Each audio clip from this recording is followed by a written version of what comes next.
Guys! Good evening! Nandito na naman tayo sa aking channel. Mag-share po ako sa inyo ngayon ng isang klase ng facial mask na talagang masasabi natin it is homemade kasi lahat ng ingredients niya ay makikita lang sa ating kitchen. And at ang iba na ingredients ay ginagamit natin sa pag-bake. Yan. So guys, isi-share ko siya sa inyo later on. Ngayon, ipapakita ko sa inyo kung paano ko siya prepare and paano yung process niya hanggang sa matapos natin i-apply sa face niya. So guys, samahan nyo ako and hopefully it will be a big help para sa mga kababaihan dyan or even dun sa mga, di ba may mga lalaking naku-conscious din sila sa mga face nila lalo na kung nakikita na nila na naglalabasan na yung mga pimples kasi itong ingredients natin ay talagang rich in vitamin E. Yes, vitamin E siya. Vitamin E and C. So, paggabi kasi nagre-rejuvenate ang skin natin kaya ako pinagawa ko talaga siya every night, twice a week. So, nakita nyo naman ang face ko. Ayan, kaya minsan minsan napapansin ng iba na nagba-blush on ba ako, which is not. I'm not using any cosmetics.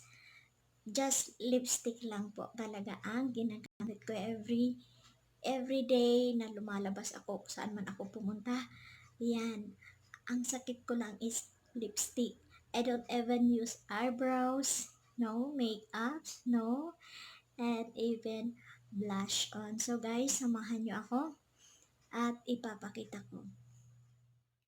Then, ang ano po nito is aalisin nyo yung pinaka first layer na balat ng tomato. So, ang ginawa ko para mabalatan nyo ng ayos siya, parang hiniwa ko siya ng parang star yung shape ng pagkahiwa ko. Then, binuhusan ko siya ng hot water para madali siyang ma-peel off. So, ayan. 2 regular size of tomatoes. Then, 1 tablespoon of honey. Pure honey po siya guys. No sugar na na-dissolve dito. It is pure honey guys. So, maganda ang honey, diba, sa ating balat. It's rich in vitamin C. Okay, then we have the baking soda. Ayan, baking soda has may effect siya na detoxify sa ating katawan. So, nadi-detox tayo nito. So, kung ang skin mo ay dry na, pwede ka maghilamos ng, ayan, lalo yung may mga acidic dyan. Ito, best ang baking soda when it comes to facial mask. Okay, so, ipapakita ko naman sa inyo kung paano ko gawin at paano natin nahalo-haluin ang ingredients. Okay, so, ito na. Ayusin lang natin yung camera natin para makita nyo guys. Okay, so, ayan. Habang nagsasalita ako, ipapakita ko sa inyo ang gagawin ko. Ayan. So, ito. Una, imamas natin yung potato. Ay, tomato pala. Tomato, potato. Ako ng potato. So, imamas natin siya until na makuha natin yung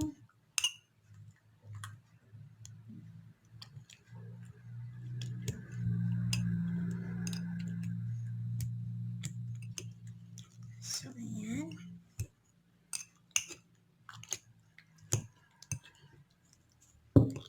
Amamas lang natin siya na makuha natin yung kanyang yung katas niya, very talaga yung katas niya guys. So, maganda talaga sa skin ang tomato. Ayan. So, makukuha din natin yan.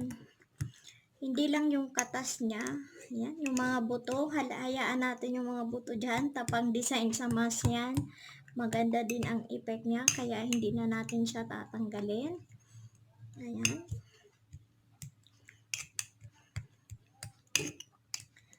Ayan. So, na unti-unti na siyang nalulusaw. Ayan. So, sige pa. Tapos yung matigas na mamaya, aalisin natin yan. So, we need lang natin ito. Yung ganitong ka-creamy na siya. Ayan. So, ginagawa ko to guys for twice a week. 2 beses sa isang linggo. Kasi, pag gusto ko ma-rejuvenate naman ng skin ko, mayroon na naman tayong mask. So, ipapakita ko siguro sa inyo by the next video ko about naman sa collagen scrub. Yung product na yun is all the way from Korea. So, may isa akong sponsor doon. Nagpadala sa akin. So, ayan, gagamitin niya ni Ate Bicolana para mai-share ko sa inyo. So, guys, ayan na. Ayan guys, na ano na, nakikita nyo na. So, ito, aalisin natin ito kasi ito yung pinaka-ano na. Ito lang ang kailangan natin dyan. Yung kanyang, ayan. So, yung malalaki, ito, aalisin na natin yan. So, ayan. We need to put here. Next, ito na siya, diba? So, ang next dito, we put the baking soda. So, ilalagay na natin. Diba? Hindi mahirap hanapin yung mga ingredients natin. Kasi nandito na sa bahay natin, diba? So, wala tayong problema. Ayan. So, ayan na yung ating mask. So, next, nahalo na natin. Ihalo natin ng ng mabuti. Ano po, ihalo nyo ng mabuti kung gagayahin nyo ito mask. Ihalo nyo na ma-dissolve talaga yung baking soda. Then, we put the honey. Ayan. So, we put the honey. Ayan. Okay, yan. So, ayan. So, may ano na ta. Okay na siya. Ayan. So, halo pa more. Ayan. Ihalo-halo natin siya. So, guys, ayan. Nahalo na natin siya. Ready to use na po ang mask natin. But, we have to chill it. Parang papalamigin natin siya ng kahit mga 10 or 20 minutes. Papalamigin natin siya. Then, ipapakita ko na naman sa inyo kung paano naman natin siya i-apply sa ating face at ilang minuto ba pwedeng tumagal yung mask sa ating mukha. Okay? So, babalikan ko kayo after na malamig na ang ating ginawang tomato facial mask. Okay? Bye-bye! Babalikan ko kayo. Stay tuned lang kayo dyan. Hello guys! Ito na. Aha. Andito na tayo. So, malamig na yung ano natin. Yung facial mask natin na tomato facial mask. So, guys, kung hindi pa kayo naghilamos, you have to cleanse your face muna. Isabunin at panlawan bago tuyo-tuyuin. Then, bago i-apply ang facial mask. Be sure kasi na malinis na siya. Para talaga, pag na-absorb ng skin, talagang super yung ma-rejuvenate yung skin ninyo. Nadi-detoxify na siya as well. So, kailangan malinis muna. So, ako kasi kagagaling ko lang maligo. So, eto na guys. Paglagay naman natin ng ating facial mask, we need a facial brush.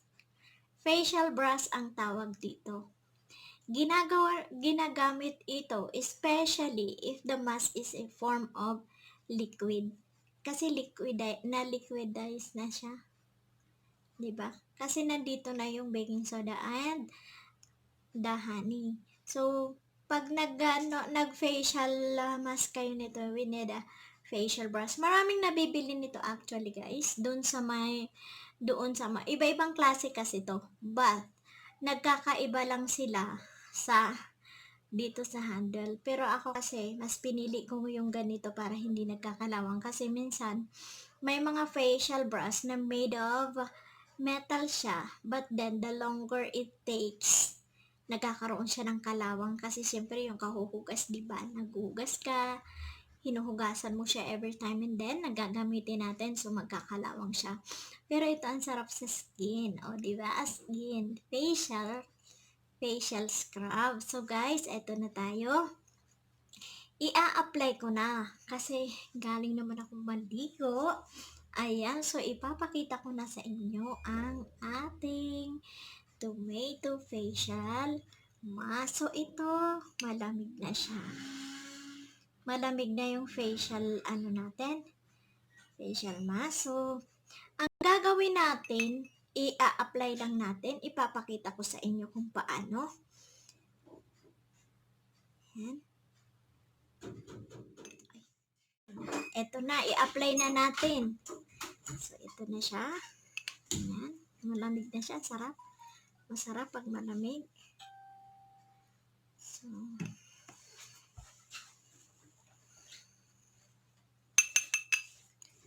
okay. Ayan. So, ganyan. Ang bango ng honey.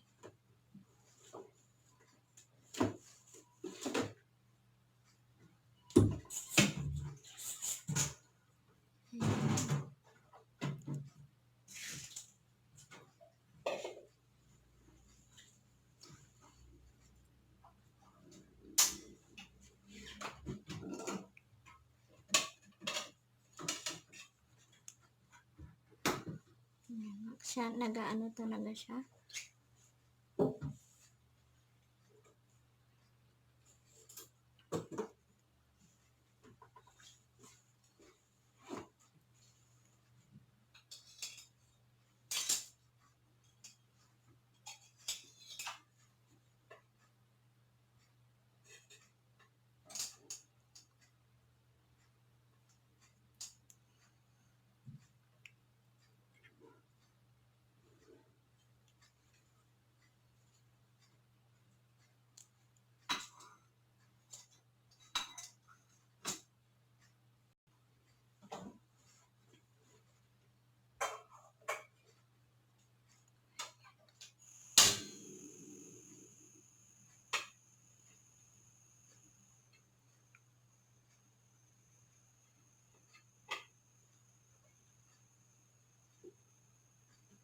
Ayan. So, yan, i-apply ko na. So, mamaya-maya, after mga 5 minutes, apply ulit tayo. Pag kasi tutuyo na siya, apply ulit tayo hanggang na abot tayo ng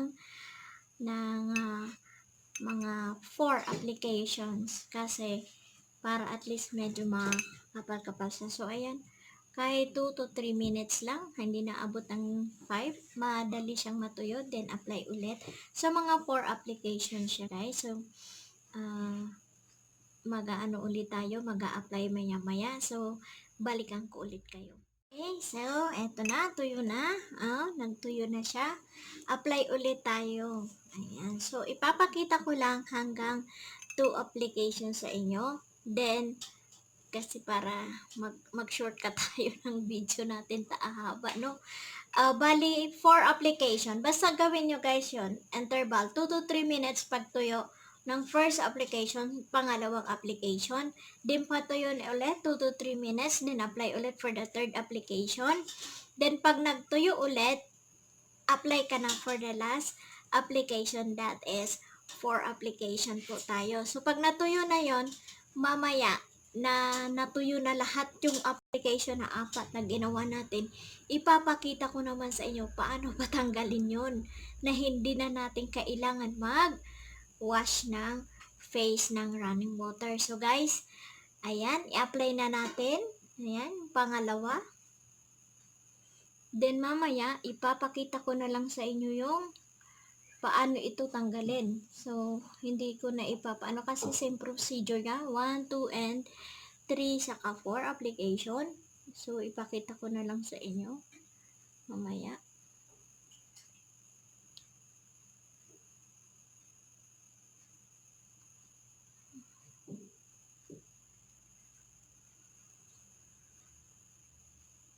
So, kung sa dalawang regular size na kamatis ay pwede na kayong gumamit, 4 kayo. Madami siya. So, yung sobra nito for sure ilalagay ko sa face ng husband ko. Mamaya ilalagyan ko rin siya. Kasi ano yan.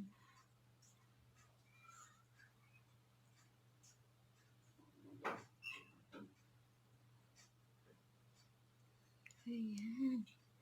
So, mamaya, ipapakita ko na lang sa inyo. Hindi ko na ipapakita sa inyo yung first, second, third, and fourth application ko kasi same procedure lang. So, ang ipapakita ko na sa inyo kung paano ko tinanggal at ano ang itatanggal natin dito. Okay? So, see you mamaya guys sa pagbabalik ko para itanggal natin yung mask. Stay lang kayo dyan. So, eto na. Guys, tapos na. Eto yan na. So, tuyo na siya. Ito na yung fourth application, guys. Ayan. So, yan, di ba? Kahit hindi ka nagba-blush on, nagpipinkis ang iyong face. So, guys, eto na ang pang-alis natin. So, walang iba, kundi ang iaalis natin sa kanya ay yung eyes. Ayan. So, running eyes naman ulit tayo. Bakit? Kasi yung eyes, yan, nakakapag-tone siya ng skin. And, talagang nababanat siya. Younger looking ka pag malamig, diba? So, eto na guys, simulan na natin ang ating running eyes. Okay, yan. Okay.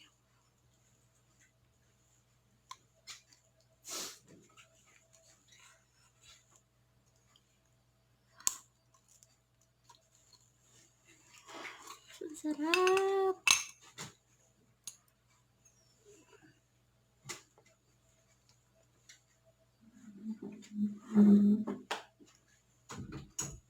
Masarap pag malamig.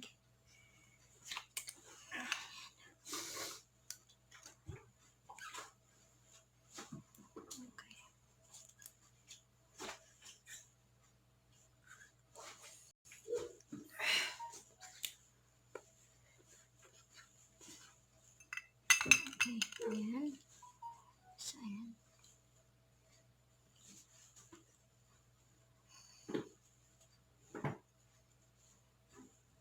Ang iba ko. So, ayan guys. Okay. So, ayan. Isa pa.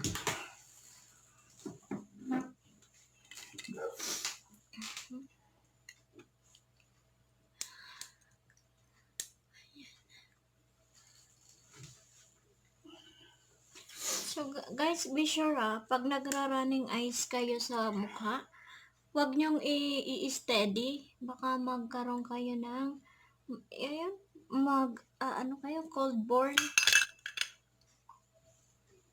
So, bale, kaya tinawag yun na running eyes kasi yun, nag-move.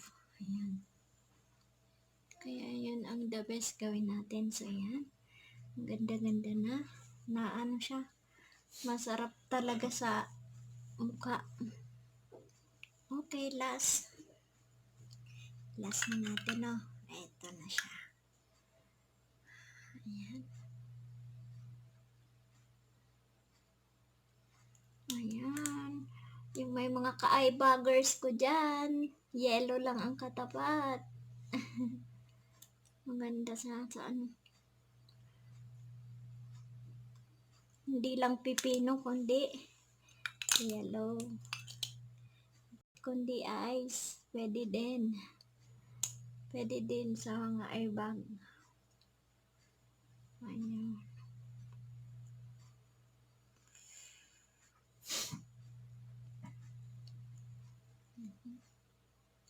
So, ayan. Tapos na tayo.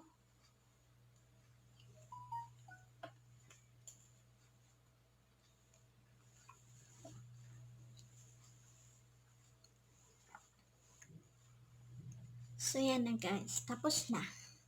Yan na yung ano natin.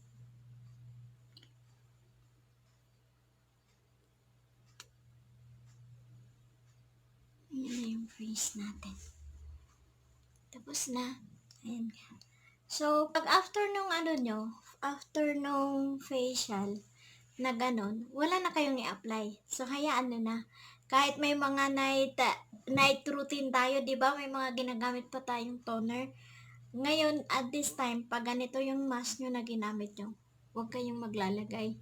Hayaan nyo siya dyan na nakastay na na-absorb ng skin natin para totally siya mag-rejuvenate kasi pag gabi nagre-rejuvenate ang ating skin. Ayan. So guys, thank you so much. Naway marami kayong natutunan sa akin ngayon at go na. Gawin nyo din ang ginagawa ko para pare-parehas tayong sumabay sa pag-angat sa buhay sa YT World at sumabay na din sa pagpapaganda. So, thank you so much for the support. Ayan. Next kong gagawin is yung collagen mask na para ano pa yun yan. Rich and fruits din po ang extract niya. Made of liquid din siya. Scrub siya na made of liquid. Then, it is all the way from Korea. So, abangan nyo yan, guys. I-share ko din po yan sa inyo. Yan. Bigay din po yan ng isang may sariling beauty products din ang kanyang business. So, from Korea, i-ano ko din sa inyo. I-share ko. Dahil padating pa lang yung product. So, pag dumating, ano natin. Then, yung charcoal mask. Yan. So, ayan. Dumadami yung ano natin. Dumadami yung mga nagbibigay ng mga product o kailangan natin gamitin para bago gamitin ng mga clients natin, kailangan nasubukan muna natin yung produkto. Maganda ba ito? Ano ba yung effect? Or ano ba yung mga do's and don'ts nito? Pero guys, ito lang masasabi ko. Once that ang product is natural ingredients and hypoallergenic, wala po siyang, kahit yung may mga allergies, hindi nagre-react. Depende na lang kung talagang may skin asthma. Yun, pag may skin asthma, kahit gaano ka hypoallergenic ng product, it will react talaga sa kanila. Pero pag hypoallergenic na wala kang skin asthma, carry lang yan. Walang effect niya na ano. So guys, that's all for tonight. And subaybayan nyo ako ulit sa mga susunod kong videos regarding skincare. Thank you so much guys and God bless. Oh, don't forget to subscribe my channel, Bicolana Ako Vlog.